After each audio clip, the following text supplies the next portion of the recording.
Você é muito feia, fique em casa. Meu marido gritou. Mas foram os anos que passei me sacrificando pela nossa família que me deixaram assim. Eu decidi ir ao casamento do chefe dele e deixei a sala inteira sem palavras. Deixe um comentário abaixo para nos contar de onde você é. Não se esqueça de se inscrever no meu canal para mais histórias. Eu estava parada na frente do espelho no corredor, olhando para a mulher que me encarava de volta. Mal a reconhecia. Os olhos dela pareciam sem brilho e sem vida, emoldurados por olheiras que nem todo o sono do mundo conseguia apagar. Linhas finas rastejavam nos cantos da boca e dos olhos, e o cabelo, antes vibrante, agora sem força e opaco, grudava no rosto. 15 anos atrás, aquele reflexo teria mostrado uma garota cheia de brilho, com sonhos e fogo no coração. Hoje, era só eu, Ângela Santos Dávila, esposa de alguém, mãe de alguém, alguém que tinha sumido no fundo da própria vida. Eu ainda estava olhando para o meu reflexo, perdida numa névoa de cansaço e desilusão, quando o Daniel entrou no corredor, já meio arrumado para a noite. Os olhos dele me escanearam de cima a baixo com uma expressão que eu não via desde os nossos primeiros anos juntos. Só que agora, vinha cheia de desprezo em vez de desejo. Você não deve estar pensando em ir ao casamento assim, né? Ele zombou. Não, na verdade, esquece. Você não vai de jeito nenhum. Eu pisquei. O quê? Você me ouviu. Ele ajeitou as abotoaduras, sem nem olhar para mim. Meu chefe vai casar hoje à noite. Isso não é um churrasco no quintal. É um evento chique, de elite. Todo mundo, eles vão levar mulheres que parecem ter saído de capa de revista. Altas, glamorosas, elegantes. Você parece um ratinho cinza, sem graça. Eu me encolhi. Nem sei se foram as palavras em si ou a facilidade com que ele as jogou em mim que doeu mais. Minha garganta apertou, mas eu não consegui dizer nada. O que eu ia discutir com isso? Que eu não parecia assim? Que eu já fui assim? Que eu talvez tivesse sido, um dia, antes de anos de fraldas, louça e o próprio Daniel me terem desgastado tanto? Ele continuou, você só me envergonha, Ângela. Quer dizer, honestamente, olha para você. Você não pode esperar que eu leve isso para uma sala cheia de CEOs, modelos e celebridades. Você me puxa para baixo. Eu fiquei ali parada, congelada, a picada das palavras dele penetrando devagar. Eu achei que tinha ficado dormente com os anos, que tinha aprendido a ignorar os comentários dele, as pequenas alfinetadas, mas isso cortou mais fundo. Você vai ficar em casa, ele acrescentou com firmeza. Vou dizer a eles que você está doente ou algo assim. É o melhor para nós dois. Abri a boca para protestar, mas nada saiu. Não porque eu concordasse, mas porque eu não sabia mais como lutar. Eu passei os últimos 15 anos limpando a bagunça dele, cozinhando as refeições, passando as camisas dele tarde da noite enquanto o resto da casa dormia. Eu não comprava um vestido novo há anos, nem conseguia lembrar a última vez que tive tempo de pentear o cabelo sem ser interrompida por uma criança gritando ou uma panela fervendo. Qual seria o sentido de explicar isso a ele? Ele não se importaria. Nunca se importou. Para ele, o que eu fazia era esperado, rotina, sem importância. Eu não estava trabalhando num emprego de verdade. Eu estava apenas em casa. E estar em casa significava que eu era invisível até que ele quisesse alguém para culpar, ou desprezar, ou menosprezar. Ele sumiu no escritório, batendo a porta atrás dele. Fiquei sozinha no corredor, cercada pelo silêncio e pelo tic-tac fraco do relógio antigo na parede. Meu corpo parecia pesado, como se a gravidade tivesse duplicado seu aperto em mim. Me sentei na beirada do sofá e finalmente deixei as lágrimas caírem. Não eram altas, nem dramáticas, apenas filetes silenciosos e constantes de dor e vergonha. Mas a pior parte não foi o que o Daniel disse. Foi que, lá no fundo, eu tinha começado a acreditar que ele estava certo. Eu não chorei pelo que o Daniel tinha dito, chorei porque, em algum momento, eu o tinha deixado estar certo.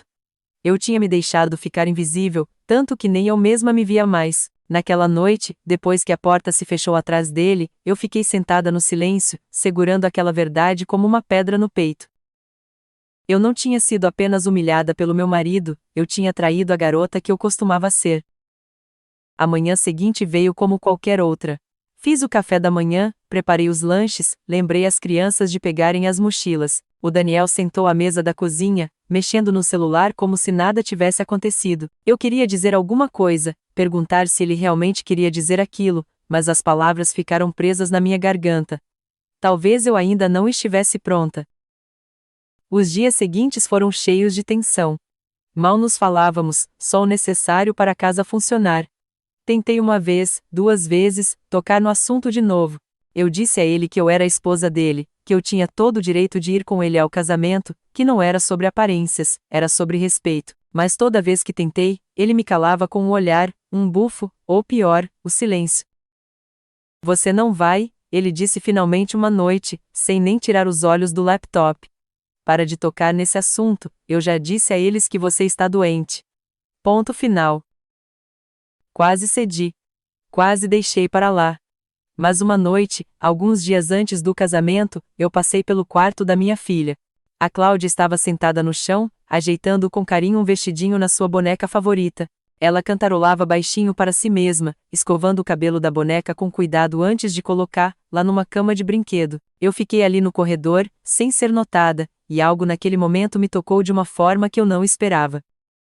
O que eu estava ensinando a ela? O que eu estava mostrando a ela toda vez que ficava quieta?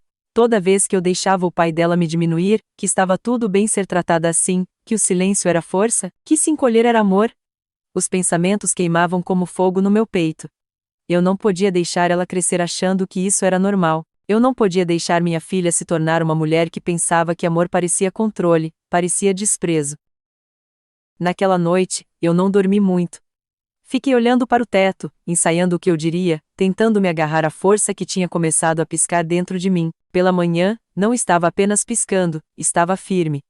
Pequena, mas firme.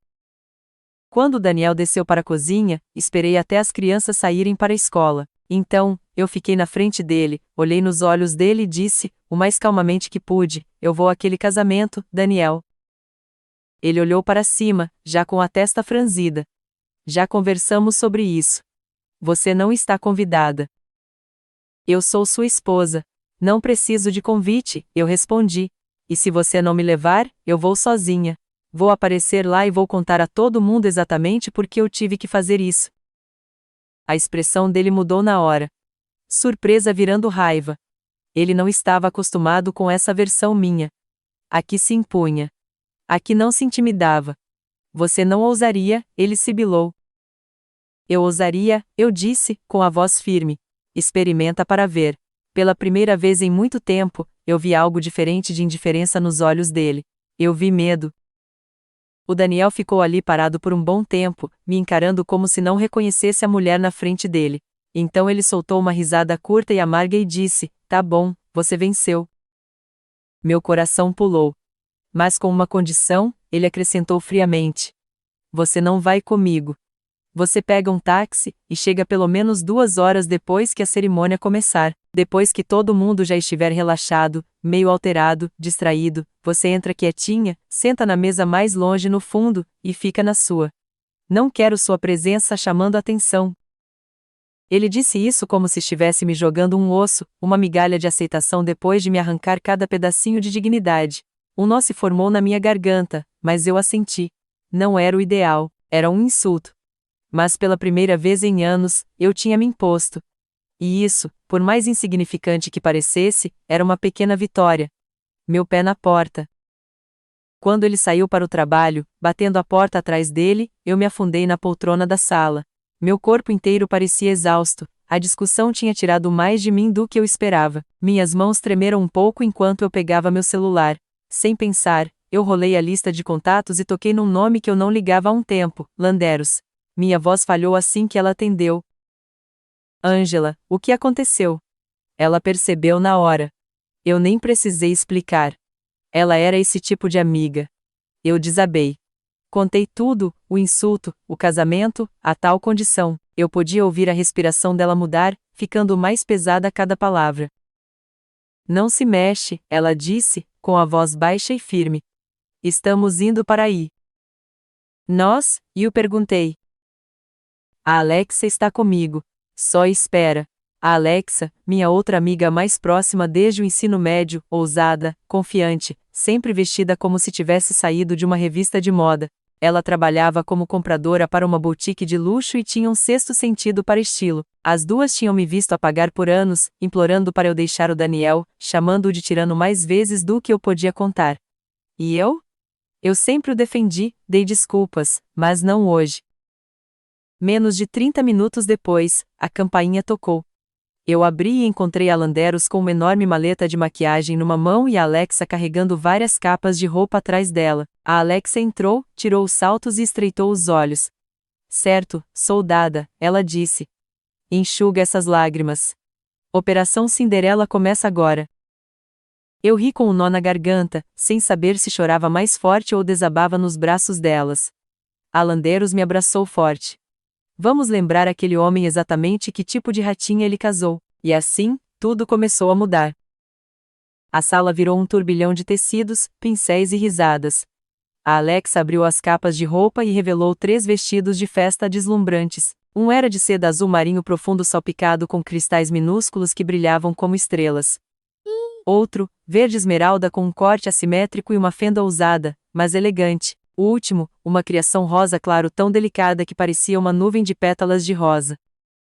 Essas são peças de grife, eu sussurrei, chocada. A Alexa sorriu. E você acha que a gente ia te mandar para a batalha de roupão? Experimenta. Eu vesti o verde esmeralda primeiro. Quando me virei para o espelho, eu ofeguei. O vestido abraçava minha cintura e fluía sobre meus quadris como se tivesse sido feito para mim. Eu não usava algo tão lindo eu nem conseguia lembrar quando. Talvez no dia do meu casamento. A Landeros começou a trabalhar na hora, abrindo a maleta gigante de maquiagem como um médico se preparando para uma cirurgia. Primeiro, a gente cuida da pele. Hidratação, brilho, queremos que você brilhe de dentro para fora.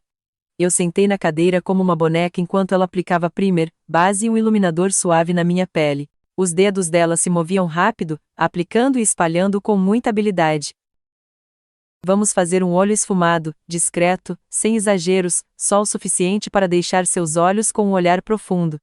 E os lábios, um tom de fruta, algo marcante mas clássico. Eu via pedacinhos de mim mesmo enquanto ela trabalhava, cada pincelada de cor trazendo um pedaço novo de mim de volta à vida. Enquanto isso, a Alexa vasculhava caixas de sapatos e acessórios, e por fim, ergueu um par de sandálias de tiras e uma bolsa de mão combinando. Isso aqui, ela disse, colocando-os do meu lado, é para quem sabe o valor que tem. Depois veio o cabelo. Elas lavaram com um shampoo que dava um brilho incrível e secaram fazendo ondas suaves e com volume. Nada de coque duro, nada de cachos exagerados, só a beleza natural realçada. Quando terminaram, eu não podia olhar no espelho. Ainda não, a Landeros disse. Temos um último passo. Elas me levaram lá para cima, até o espelho grande no meu quarto. Fechei os olhos, com o coração disparado. Certo, a Alexa disse. Agora. Abri, e congelei. Olhando de volta para mim não era a mãe exausta de 2 filhos que não compravam batom novo há anos. Não era a mulher que tinha implorado por migalhas de afeto do marido. Era eu, a eu que eu achei que tinha perdido, mas mais brilhante, mais forte, irradiando algo que eu não sentia há tanto tempo, poder, confiança, beleza. Meus olhos brilhavam por baixo dos tons esfumados. Minha pele reluzia. O vestido caía como uma segunda pele. Os saltos me faziam parecer mais alta, não só no corpo, mas na alma. Eu parecia pertencer àquele mundo do qual o Daniel estava tão desesperado para me manter fora. Mãe, uma vozinha disse atrás de mim. Virei. Meu filho, o Galindo, estava parado na porta, com os olhos arregalados, segurando o caminhão de brinquedo meio solto ao lado do corpo. Você parece uma princesa, ele disse, admirado. Algo dentro de mim se quebrou e se curou ao mesmo tempo. Ajoelhei, beijei a testa dele e sussurrei, obrigada, meu amor. Enquanto eu descia as escadas e saía pela porta naquela noite, eu não estava apenas indo para um casamento. Eu estava entrando numa versão de mim mesma que eu não sabia que ainda tinha. Eu não tinha mais medo. O carro parou bem na frente dos portões do clube de campo, a entrada de pedra polida brilhando sob um mar de luzinhas e lustres suaves. Eu tinha pedido ao motorista para parar um pouco mais adiante na rua. Era parte do acordo, afinal a condição humilhante do Daniel, chegar atrasada, não chamar atenção, ficar na minha. Ele queria que eu entrasse sorrateiramente como um segredo vergonhoso, mas eu não tinha a menor intenção de me esgueirar. Saí do carro, os saltos batendo firmes no caminho de pedra. O ar fresco beijou minha pele através da seda do vestido esmeralda, mas em vez de tremer, eu gostei. Me mantinha alerta, com os pés no chão. Enquanto me aproximava da entrada imponente, 2 seguranças viraram para me olhar. Um se endireitou, o outro piscou 2 vezes. Vi um relance de mim mesma na porta espelhada, alta, serena, cada fio de cabelo no lugar perfeito, maquiagem impecável, olhar firme. A voz da Alex ecoou na minha mente: ande como se o lugar fosse seu. No momento em que cruzei a porta do salão, pareceu que alguém tinha baixado o volume. Dezenas de vozes conversas, risadas, o tilintar de copos de repente sumiram num silêncio. Todos os olhos se viraram para mim naquele salão enorme com arandelas douradas, chão de mármore e lustres de cristal. Eu podia sentir a atenção se espalhar como uma onda. Cabeças se inclinaram. Conversas pararam. Alguém deixou cair um garfo, um homem virou, depois outro, depois uma mesa inteira, e lá estava eu. A mulher que nunca deveria ser notada. A mulher a quem disseram para ficar invisível. A mulher de quem o Daniel tinha vergonha. Agora ela era o centro do salão. Não me encolhi. Não me mexi nervosa. Mantive o queixo erguido e me movi pelo salão com uma confiança tranquila, exatamente como a Landeros tinha me ensinado. Do outro lado do salão, avistei o Daniel. Ele estava perto do noivo, do chefe dele e de alguns outros colegas importantes. Eles riam de algo, com bebidas na mão, mas à medida que o silêncio se espalhava, os olhos do Daniel seguiram a mudança na multidão. Ele virou e me viu, o sorriso dele sumiu, a boca abriu um pouco, as sobrancelhas se franziram como se o cérebro dele não conseguisse entender o que os olhos estavam vendo. Não havia reconhecimento, apenas descrença, porque naquele momento ele não viu a esposa cansada dele. Ele viu uma mulher que não pertencia mais a ele. Antes que ele pudesse se mexer, alguém entrou no meu caminho. Me perdoe, uma voz elegante disse com um sotaque sulista, suave como veludo. Mas acho que não fomos apresentados. Olhei para cima e vi um homem de terno azul marinho feito sob medida, alto, elegante, com os cabelos um pouco grisalhos nas têmporas, os olhos quentes, inteligentes. Encontraram os meus com curiosidade, não com arrogância. Eu sou Christian Nájera, ele disse, me oferecendo uma taça de champanhe. Padrinho, amigo de longa data do noivo. Ângela, eu respondi, aceitando a bebida. Meus dedos roçaram os dele, quentes, firmes. Ele segurou meu olhar por um momento, então sorriu. Ângela, que nome lindo, combina. Combina? Eu perguntei. Com alguém que acabou de roubar a cena. Minhas bochechas ficaram vermelhas, mas eu não desviei o olhar. Você está sozinha aqui? Ele perguntou. Meu marido está aqui, eu disse, apontando para o outro lado do salão onde o Daniel agora estava parado, congelado, nos observando com uma expressão que ia ficando escura. Daniel seguiu meu olhar, o sorriso dele falhou por um segundo. Bom, ele disse, levantando a taça. Se ele não está ao seu lado, ele é muito tolo ou muito corajoso. Eu não respondi. Apenas tomei um gole do champanhe e sorri. Daniel não saiu do meu lado. Flutuamos entre conversas, e toda vez que alguém tentava puxá-lo para outro canto, ele gentilmente voltava para mim. Mas não estava se agarrando nem se exibindo, ele estava simplesmente ali, por inteiro. Ele perguntou sobre meus interesses, não sobre meu marido, sobre meus filmes e livros favoritos, se eu gostava de museus. Eu disse a ele que costumava pintar principalmente naturezas mortas, embora não tocasse num pincel há anos. Que pena, ele disse, se inclinando o suficiente para que eu sentisse o perfume dele.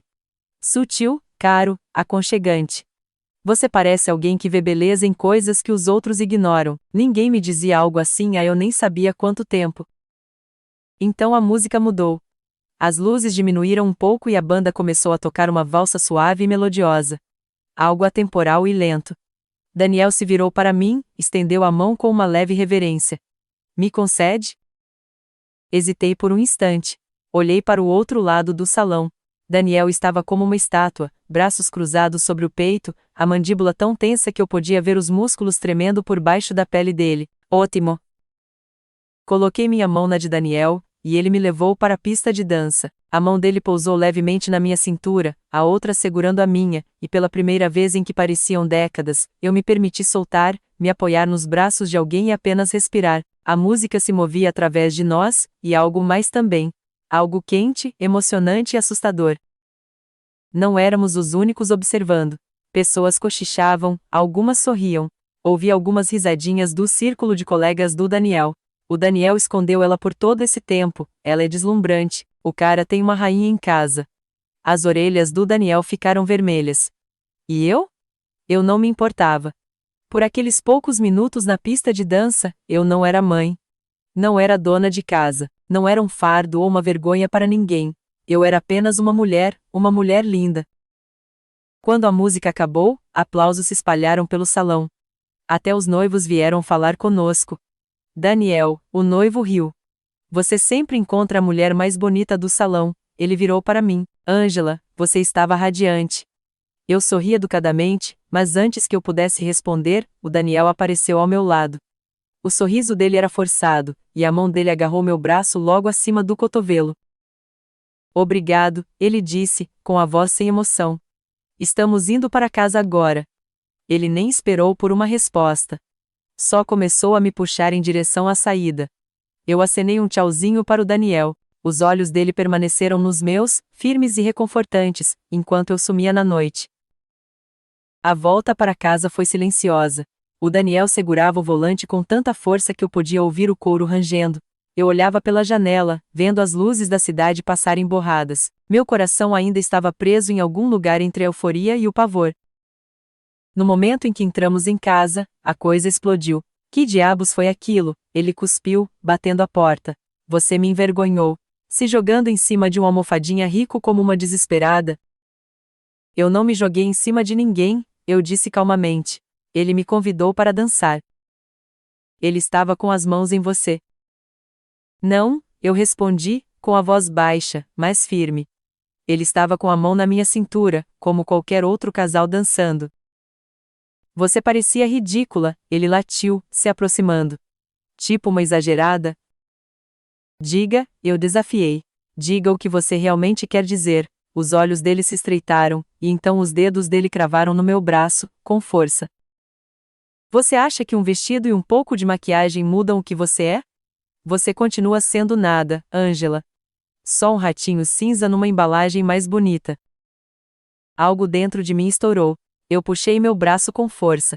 E pela primeira vez em 15 anos, olhei direto nos olhos dele e não me intimidei. Não, Daniel, eu disse friamente. Não sou eu quem é nada, é você. Na manhã seguinte, acordei com uma dorzinha no braço onde o Daniel tinha me agarrado. Havia uma marca vermelha fraca, não exatamente um roxo, mas que ficava ali como uma mancha. Sentei na beirada da cama de roupão, olhando para a penteadeira do outro lado do quarto. A maquiagem já tinha sido lavada há muito tempo, o vestido dobrado de volta na capa, mas a mulher que tinha se olhado no espelho na noite passada, ela ainda ficava em algum lugar por baixo da minha pele. Quando fui pegar minha bolsa para pegar o celular, algo pequeno e durinho escorregou do bolso lateral, um cartão. Peguei e olhei para as letras em relevo. Christian Nájera, Nájera Property, Charlotte, Carolina do Norte, um número de telefone embaixo. Ele deve ter colocado na minha mão no final da noite. Tão discretamente que eu nem tinha percebido, apenas um momento de calor, os dedos dele roçando os meus enquanto nos despedíamos. Eu não tinha pensado nada sobre isso na hora. Mas agora, segurando o cartão, senti algo se agitar, algo perigoso, algo elétrico. Eu não deveria. Eu ainda era casada, mas também não estava vivendo. A vontade de mandar uma mensagem para ele ficou no meu peito como um fôlego preso. Andei pela cozinha, celular na mão, digitando e apagando a mesma mensagem várias e várias vezes. Obrigada pela noite passada. Muito vago. Foi bom te conhecer. Muito formal. Finalmente, eu só escrevi o que eu queria dizer. Oi, é a Ângela. Obrigada por tudo. Eu apertei em enviar e me arrependi na hora. Meu coração batia forte na garganta. E se ele não respondesse? E se ele achasse que eu estava dando em cima dele? E se? Ding! A resposta dele chegou em menos de um minuto. Ângela, eu estava esperando você entrar em contato. Não consigo parar de pensar em você. Posso te ligar em algum momento? Eu olhei para a tela, as palavras brilhando como uma luz suave. Nos dias seguintes, não falamos por telefone, mas trocamos mensagens. Conversas longas e calmas que se estendiam da manhã até a noite. Ele fazia perguntas, mas nunca insistia.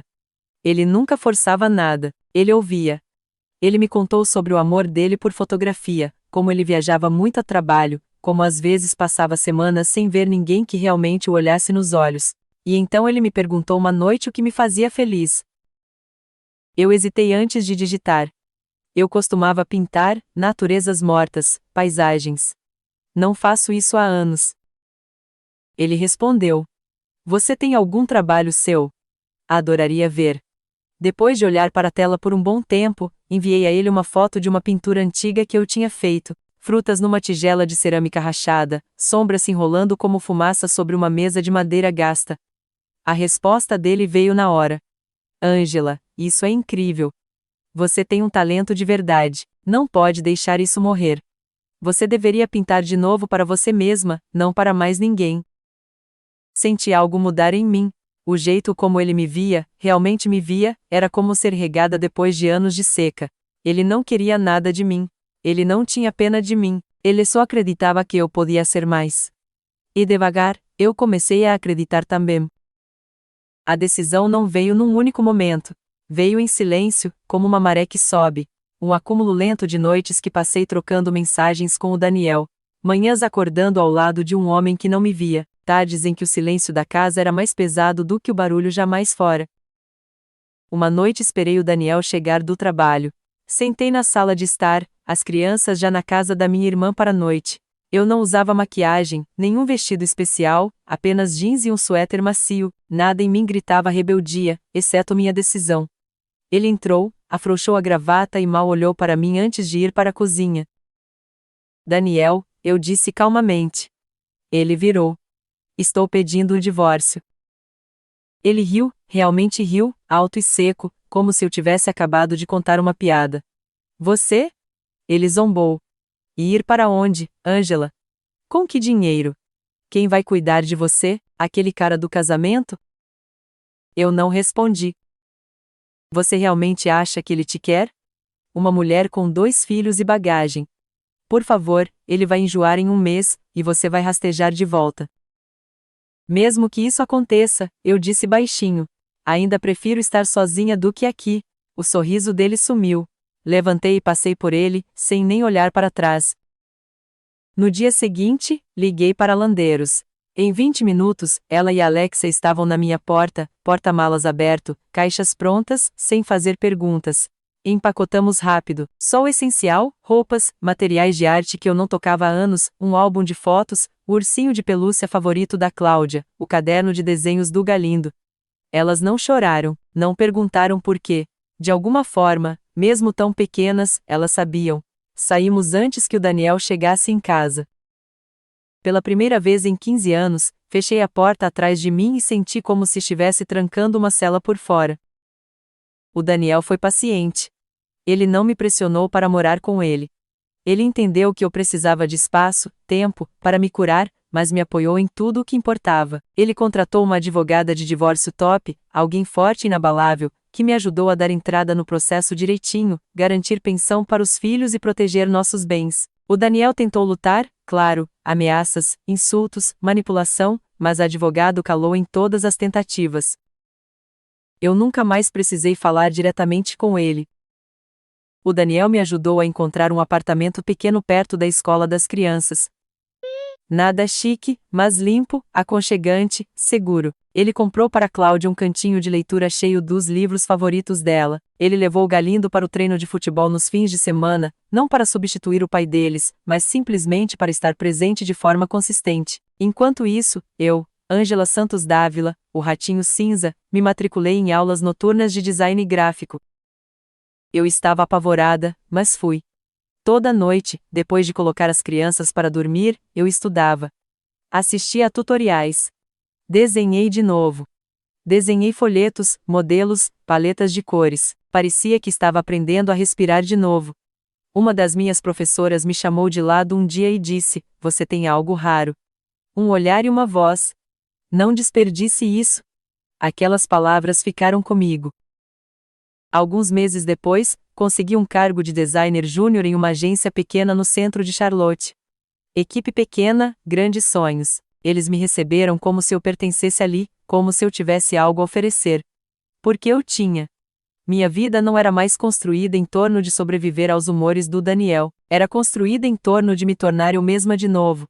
E desta vez, eu não estava fazendo isso sozinha. Não aconteceu com um gesto grandioso ou fogos de artifício. O Daniel não alugou um restaurante ou me levou para algum lugar exótico. Uma noite, estávamos jantando em um pequeno café à beira do lago, nos arredores de Charlotte. As crianças estavam lá, rindo das sobremesas. O sol estava se pondo em tons quentes sobre a água, e tudo parecia suave. Segura, ele estendeu a mão sobre a mesa e pegou a minha, o polegar dele roçando meus nós dos dedos. Eu te amo, ele disse simplesmente. Eu te amo desde o momento em que você entrou naquele salão, usando aquele vestido verde e mudando a atmosfera de todo o ambiente. Eu sorri, já com os olhos marejados. Eu amo seus filhos como se fossem meus, e eu amo o jeito como você vê o mundo. Eu quero passar o resto da minha vida vendo-o com você. Então ele puxou uma pequena caixa de veludo, sem ser chamativa, sem ser dramática, e dentro estava o anel mais delicado que eu já tinha visto. Simples, elegante, atencioso, exatamente como ele. Ângela Santos Dávila, você se casa comigo? Eu nem precisei pensar. Sussurrei sim. Enquanto as crianças comemoravam e nos abraçavam. Alguns meses depois, nos mudamos para uma casa que escolhemos juntos. Uma charmosa casa estilo artesanal, aninhada em um bairro tranquilo cheio de carvalhos e canteiros de flores. Tinha uma varanda que dava a volta na casa, uma cozinha grande e, o mais importante, um quarto no andar de cima com janelas do chão ao teto. Tornou-se meu ateliê. O Daniel encheu com cavaletes, pincéis, telas e prateleiras de papel aquarela e tintas a óleo. Eu passava horas lá. A luz do sol inundando as paredes, a música tocando baixinho nos alto-falantes. Eu pintei de novo, de verdade desta vez, não apenas para lembrar quem eu era, mas para criar quem eu estava me tornando. As crianças prosperaram. O Galindo entrou para um clube de arte local. A Cláudia começou o balé. Nossa casa estava cheia de música, jantares bagunçados, quebra-cabeças pela metade e amor, tanto amor, que transbordava de todas as portas. O Daniel, enquanto isso, desmoronou. Ele tentou manter a imagem por um tempo, aparecendo no trabalho com seus sapatos lustrados e colarinho engomado, dizendo às pessoas que estava melhor, que eu tinha fugido com um cara rico, mas a verdade o alcançou. Os colegas de trabalho dele ouviram a história completa. O chefe dele, o mesmo homem cujo casamento tínhamos ido, acabou o chamando para conversar e disse: "Eu pensei que você fosse um homem decente. Acontece que você simplesmente não merecia a mulher que tinha." O Daniel perdeu o emprego alguns meses depois, não por minha causa, mas porque a base da vida dele, aquela que eu tinha mantido em silêncio, tinha sumido. Não havia mais camisas impecáveis passadas antes do amanhecer. Não havia mais jantares quentes esperando. Não havia mais uma esposa constante para evitar que a vida dele desmoronasse. Ele tentou namorar de novo, mas nunca durava. Ele ficou amargurado, mais bravo. Começou a beber. Os amigos pararam de ligar, os convites pararam de chegar. Uma tarde, quase 2 anos depois, eu estava saindo de um café com o Daniel e as crianças. Estávamos rindo de algo, o bigode de marshmallow da Cláudia ou a piada horrível do Galindo. Nem me lembro, mas quando saímos na calçada, eu vi o Daniel. Ele estava do outro lado da rua, encostado em um poste de luz, com um copo de papel na mão, roupas amassadas, rosto pálido e afundado. Ele não disse nada. Não chamou. Ele apenas olhou. E eu sabia que ele reconhecia o que tinha perdido. Não apenas uma esposa, não apenas uma família, mas uma vida que poderia ter sido. Ele jogou tudo fora por orgulho, por controle, por ego. E agora, a justiça tinha sido feita, não por vingança, não por drama de tribunal, mas pela própria vida. Ele estava sozinho naquela calçada, observando a família que ele poderia ter tido desaparecer na esquina em um futuro do qual ele nunca faria parte. E eu? Eu nunca olhei para trás. Olhando para trás, para tudo que vivi, a maior lição que tirei é essa: nunca se perca de você mesma. Eu me vi no espelho um dia e mal me reconheci, de tão apagada que eu estava. Eu tinha deixado o Daniel me diminuir tanto, me chamar de ratinha cinza, que comecei a acreditar nele. E a parte mais triste é que eu não chorava pelo que ele dizia, mas por ter deixado ele estar certo. Mas a vida me mostrou que a gente tem uma força escondida, mesmo quando parece que não sobra mais nada. Foi por causa da minha filha, pensando no que eu estava ensinando a ela, que a chama em mim reacendeu. Eu não podia permitir que ela pensasse que amor é controle ou desprezo. E foi nesse momento que entendi, eu merecia mais, meus filhos mereciam mais, e a Ângela de 15 anos atrás merecia que eu lutasse por ela. Aprendi que não dá para ficar em um lugar onde você é invisível, onde seu valor é sempre questionado, que amigos de verdade são um presente e que um parceiro de verdade te levanta, te vê por quem você é e te incentiva a florescer, e não te prende ou te apaga. E que, sim, é possível recomeçar, mesmo que dê um medo danado. Minhas amigas, a Landeiros e a Alexa, foram meu porto seguro, me ajudando a enxergar a mulher que eu ainda era, e o Daniel me mostrou um tipo de amor e respeito que eu nem lembrava que existia. Ele me fez acreditar no meu talento de novo, me incentivou a pintar, a ser eu mesma. Vi também que quem planta vento, colhe tempestade. O Daniel, com todo o orgulho e controle dele, acabou sozinho, perdendo tudo que não soube valorizar. A vida tem um jeito de colocar tudo no lugar. Então, a lição que fica é: não se permita ser diminuída. Encontre sua voz, se cerque de pessoas que te apoiam e não tenha medo de virar a página. A vida é muito curta para não ser você mesma, em sua versão mais completa e radiante. E vocês, o que acharam da minha história? Deixem aqui nos comentários a opinião de vocês.